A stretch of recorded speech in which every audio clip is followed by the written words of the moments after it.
하나님 말씀 사무엘하 17장 1절부터 14절까지 말씀입니다. 사무엘하 17장 1절부터 14절 함께 교독하겠습니다. 1절입니다.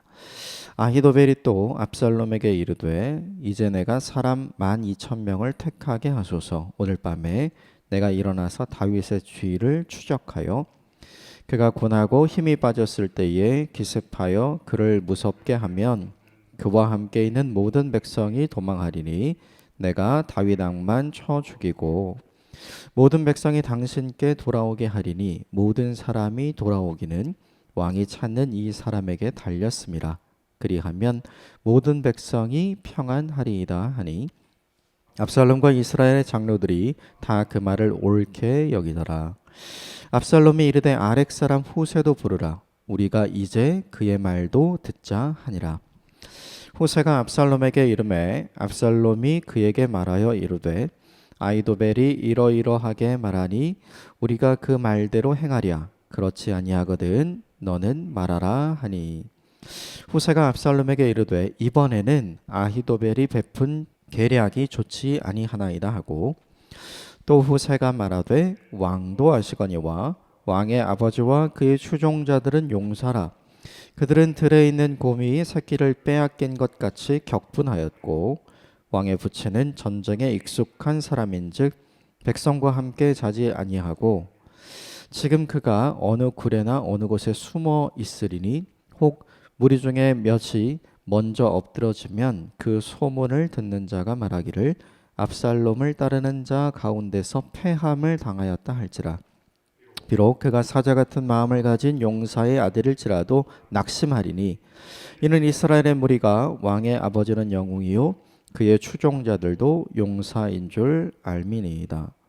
나는 이렇게 계략을 세웠나이다. 온 이스라엘을 단부터 브엘세바까지 바닷가의 많은 모래같이 당신께로 모으고 친히 전장에 나가시고 우리가 그 만날 만한 곳에서 그를 기습하기를 이슬이 땅에 내림같이 우리가 그의 위에 덮여 그와 함께 모든 사람을 하나도 남겨두지 아니할 것이요 또 만일 그가 어느 성에 들었으면 온 이스라엘이 밧줄을 가져다가 그 성을 강으로 끌어들여서 그곳에 작은 돌 하나도 보이지 아니하게 할 것이니이다 하매 압살롬과 온 이스라엘 사람이 이르되 아렉 사람의 후세의 계략은 아히도벨의 계략보다 낫다 하니 이는 여호와께서 압살롬에게 화를 내리려 하사 아히도벨의 좋은 계략을 물리치라고 명령하셨음이더라. 아멘.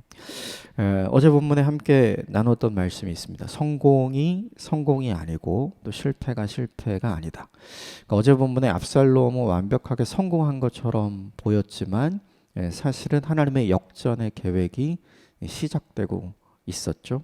그래서 악인의 성공을 보면서 부러워할 필요도 없고 또 나의 실패를 보면서 비관할 필요도 없다. 왜냐하면 하나님의 반전이 있기 때문이죠.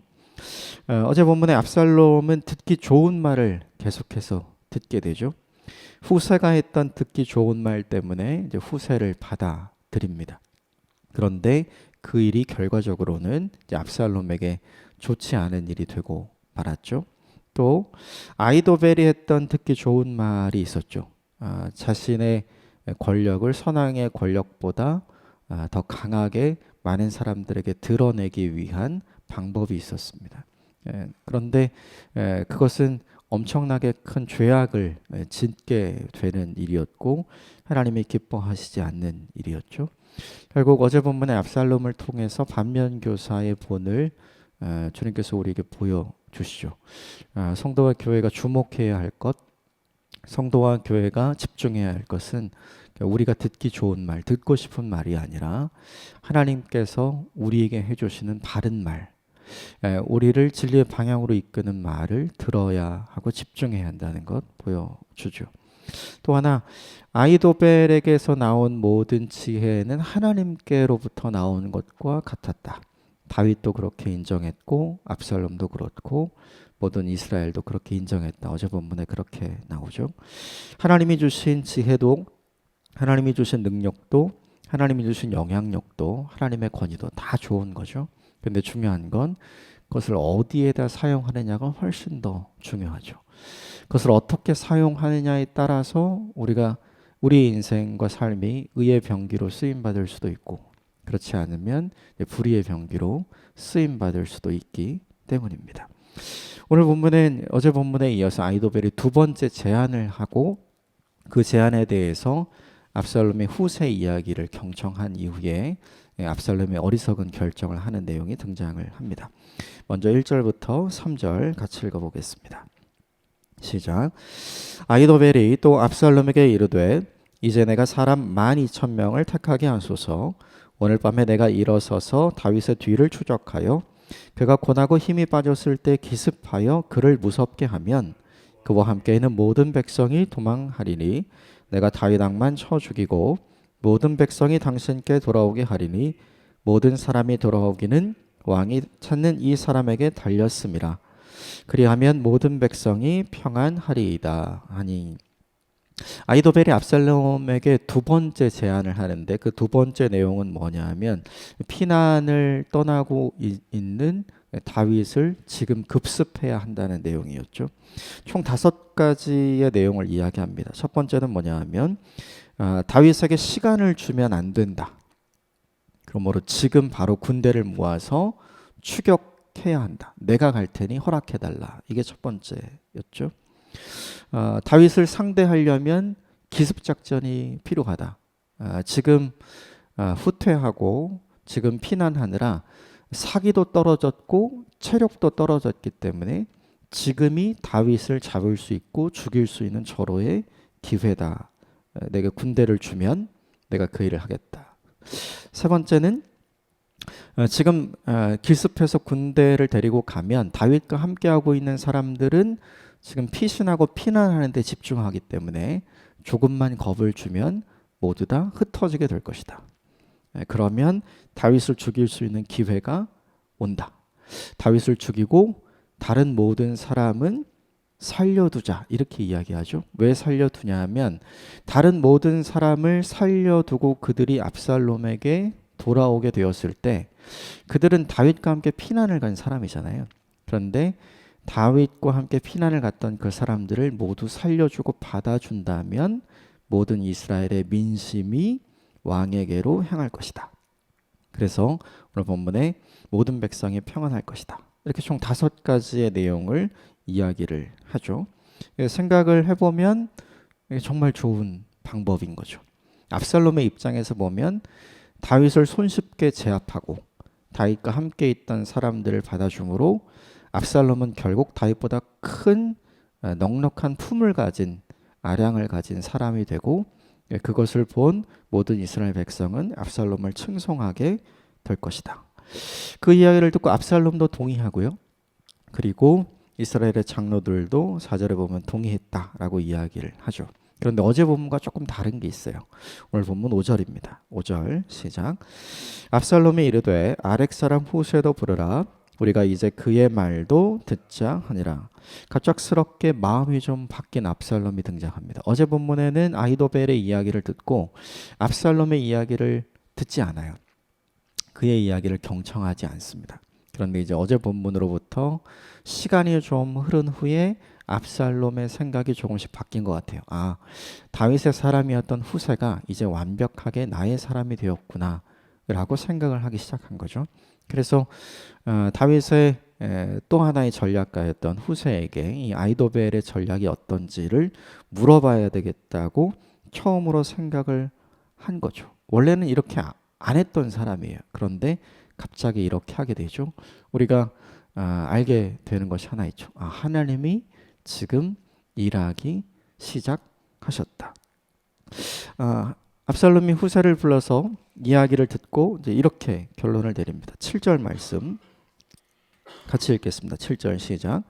후세가 압살롬에게 이르되 이번에는 아히도벨이 베푼 계략이 좋지 아니하다 하고 저번에 아히도벨이 베푼 계략은 너무 좋았다. 그런데 이번에는 좋지 않다라고 후세가 이야기를 합니다. 뜻밖의 이야기를 하자 압살롬은 조금 놀랐겠죠. 그래서 좀 더 압살롬의 이야기를 들어보게 됩니다. 왜 후세가 이번에 제안한 아히도벨의 전략이 좋지 않았는가? 8절부터 10절까지 총 6가지가 등장해요. 8절부터 10절 같이 읽어보겠습니다. 시작. 또 후세가 말하되 왕도 아시거니와 왕의 아버지와 그의 추종자들은 용사라. 그들은 들에 있는 곰의 새끼를 빼앗긴 것 같이 격분하였고 왕의 부치는 전쟁에 익숙한 사람인즉 백성과 함께 자지 아니하고 지금 그가 어느 굴에나 어느 곳에서 숨어 있으리니 혹 무리 중에 몇이 먼저 엎드러지면 그 소문을 듣는 자가 말하기를 압살롬을 따르는 자 가운데서 패함을 당하였다 할지라. 비록 그가 사자 같은 마음을 가진 용사의 아들일지라도 낙심하리니 이는 이스라엘의 무리가 왕의 아버지는 영웅이요 그의 추종자들도 용사인 줄 알미니이다. 후세가 아히도벨의 계략이 좋지 않다고 이야기한 근거는 이렇습니다. 첫 번째, 왕과 다윗의 용사들, 다윗과 다윗의 용사들이죠. 그들은 전쟁 영웅이라는 걸 절대로 잊으면 안 된다는 거예요.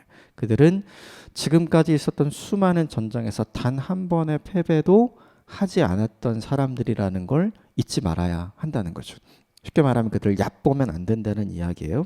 두 번째, 그들은 지금 후퇴하고 피난하는 것처럼 보인다. 하지만 그들은 지금 굉장히 분노하고 격분해서 칼을 갈고 있을 것이다.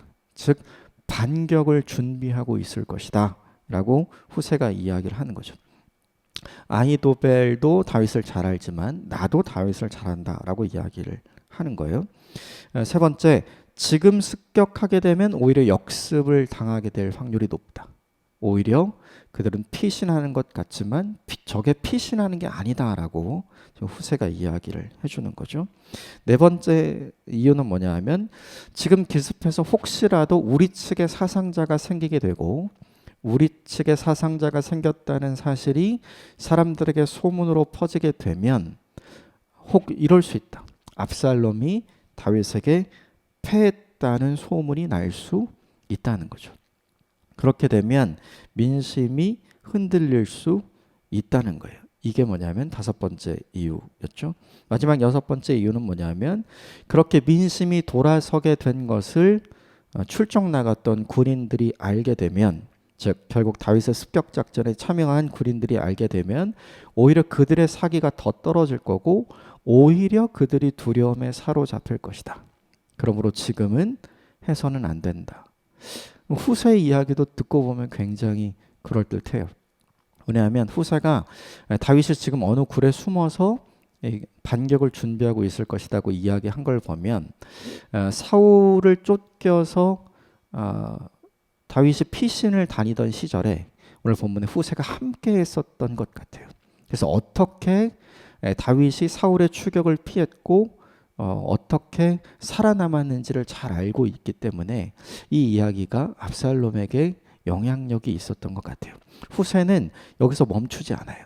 그냥 반대만 하는 것이 아니라 새로운 제안을 내놓습니다. 그게 11절부터 13절까지 말씀입니다. 11절부터 13절 같이 읽어보겠습니다. 시작.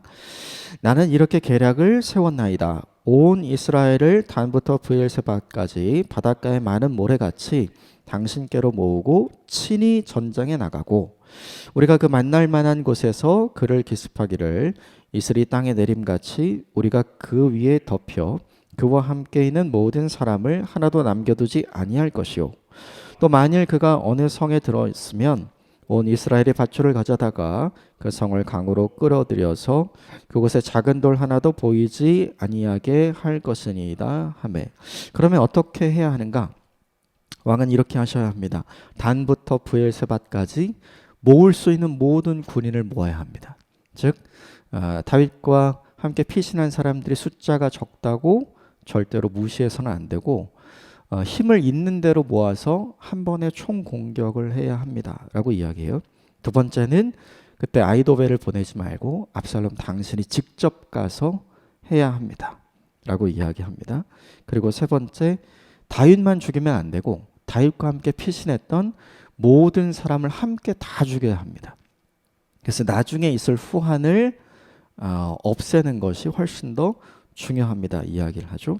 그리고 네 번째, 그가 숨어 있는 곳이 있다면 그가 숨어 있는 곳을 찾아내서 끝까지 초토화시켜야 합니다. 그게 굴이면 굴, 성이면 성, 그냥 두어서는 안 됩니다. 이렇게 이야기를 하죠. 우리가 해봐야 될 게 있어요. 이게 뭐냐 하면 아히도벨이 제안한 전략과 후세가 제안한 전략을 좀 비교해 볼 필요가 있습니다. 세 가지로 좀 비교점이 생기는데, 아히도벨은 시간을 주면 안 된다. 후세는 시간을 줘야 된다는 거예요. 생각을 해보면 지금 다윗은 최소한의 사람들과 함께 피난 가고 있잖아요. 그러므로 무엇이 승리를 위해서 더 좋으냐 하면 사실은 다윗에게 시간을 주지 않는 것이 훨씬 더 좋은 거죠. 그러니까 객관적으로 보자면 후세의 전략은 단부터 브엘세바까지 군인을 모으려면 시간이 엄청 걸리잖아요. 일일이 다 알려야 되고 그들이 다 모여야 되고. 지금처럼 통신이 발달한 시대가 아니고 또 지금처럼 움직일 수 있는 좋은 도로가 뚫린 그런 데가 아니잖아요. 전부 다 걸어와야 되는데 시간이 엄청 걸리는 거죠.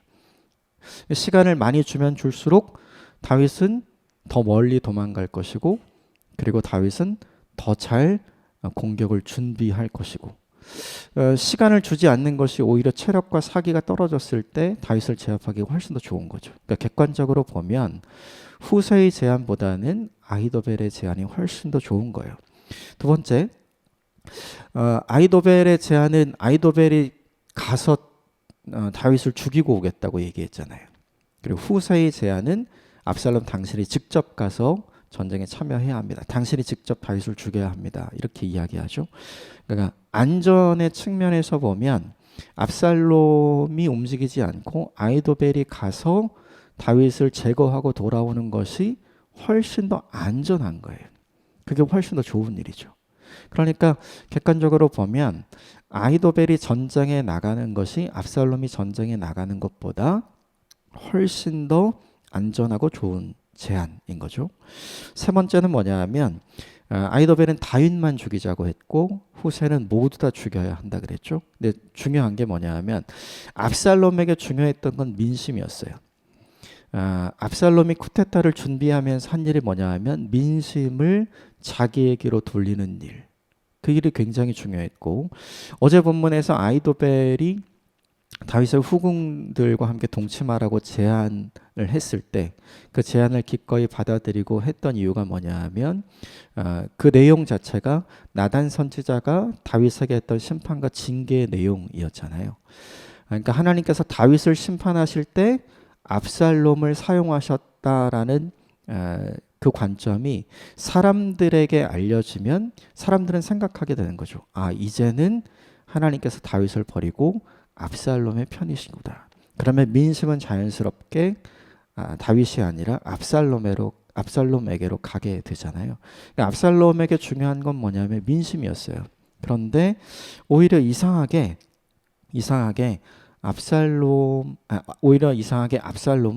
아히도벨의 제안보다는 이제 후세의 제안을 선택을 하게 되는 이상한 일이 벌어지는 거죠. 세 가지 측면에서 전략들을 비교해 봤을 때 모두가 다 아히도벨의 전략이 좋았어요. 그런데 압살롬 그런 선택을 하지 않죠. 오늘 14절 마지막 절 같이 읽어보겠습니다. 시작. 압살롬과 온 이스라엘 사람들이 이르되 아렉 사람 후세의 계략은 아히도벨의 계략보다 낫다 하니 이는 여호와께서 압살롬에게 화를 내리려 하사 아히도벨의 좋은 계략을 물리치라고 명령하셨음이더라.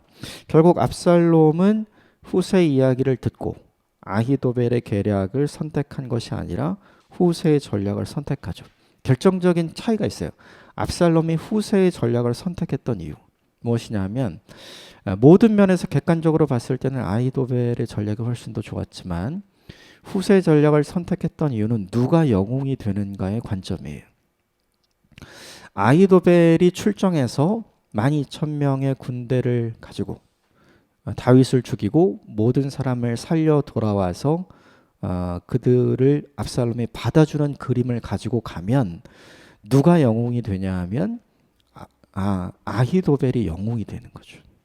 그런데 후세의 전략대로 모든 군대를 모으고 그리고 압살롬이 직접 출정해서 압살롬이 직접 다윗과 함께 피신한 모든 사람들을 제거하게 되면 누가 영웅이 돼요? 압살롬이 영웅이 되잖아요. 그러니까 후세의 전략의 중심은 뭐냐 하면 아히도벨이 영웅이 되는 것이 아니라 당신이 영웅이 되어야 합니다. 아히도벨이 이스라엘의 왕이 아니라 당신이 이스라엘의 왕입니다. 라고 이야기한 것과 같은 거죠. 그 이야기를 듣고 압살롬이 내린 선택은 뭐냐 하면 더 좋은 선택보다 더 듣기 좋은 선택을 한 거예요. 어제 본문과 똑같죠.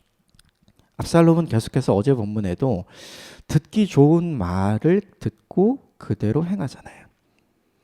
그런데 오늘 본문은 보여주는 거죠. 듣기 좋은 말을 듣고 행했을 때 그 결과가 어떻게 되는지를 보여주는 거죠.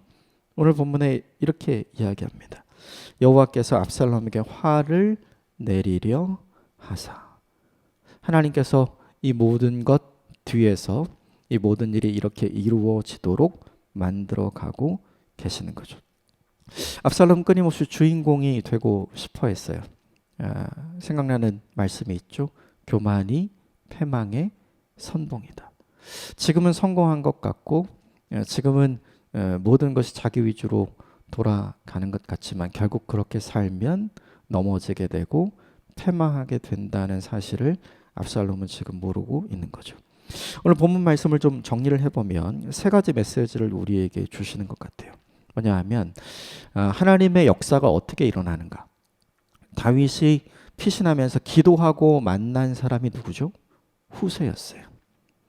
하나님의 역전의 역사는 기도를 통해서 만남을 통해서 이루어지고 있는 거죠. 하나님의 역전의 역사는 하나님의 상황과 환경을 바꿔준 게 아니에요. 하나님이 한 사람을 통해서 상황과 환경을 바꾸어 가고 계시죠. 그러니까 하나님의 역전의 역사는 뭐냐 하면 기도를 통해 만난 사람을 통해서 이루어지고 있는 거죠. 우리에게 중요한 메시지를 하나 줍니다. 사람은 우리가 찾는 게 아니에요. 하나님의 역사를 이루어낼 사람을 우리가 찾는 것이 아니라 우리는 기도하면 돼요. 그러면 하나님께서 하나님의 역사를 역전으로 이루어갈 사람을 보내주시는 거죠. 그 사람을 통해서 하나님은 하나님의 역사를 아름답게 만들어 가시는 줄 믿습니다. 그러므로 내 인생의 역전을 만들기 위해 사람을 찾아야 될 것이 아니라 내 인생의 역전을 만들어 주시는 하나님을 경험하기 위해 우리는 기도해야 합니다. 그리고 하나님이 보내주시는 사람을 귀히 여기고 만나는 것이 우리에게 중요하죠. 두 번째는 뭐냐 하면 압살롬을 통해서 배울 수 있는 거예요. 압살롬은 가장 좋은 것, 베스트와 좋은 것, 베러를 구별하지 못했어요. 우리가 비교해봤지만 모든 면에서 아히도벨의 전략이 훨씬 더 좋았어요. 그럼에도 불구하고 압살롬이 후세의 전략을 선택했던 이유가 무엇인가? 분별력이 없어졌죠. 왜 분별력이 없어졌어요?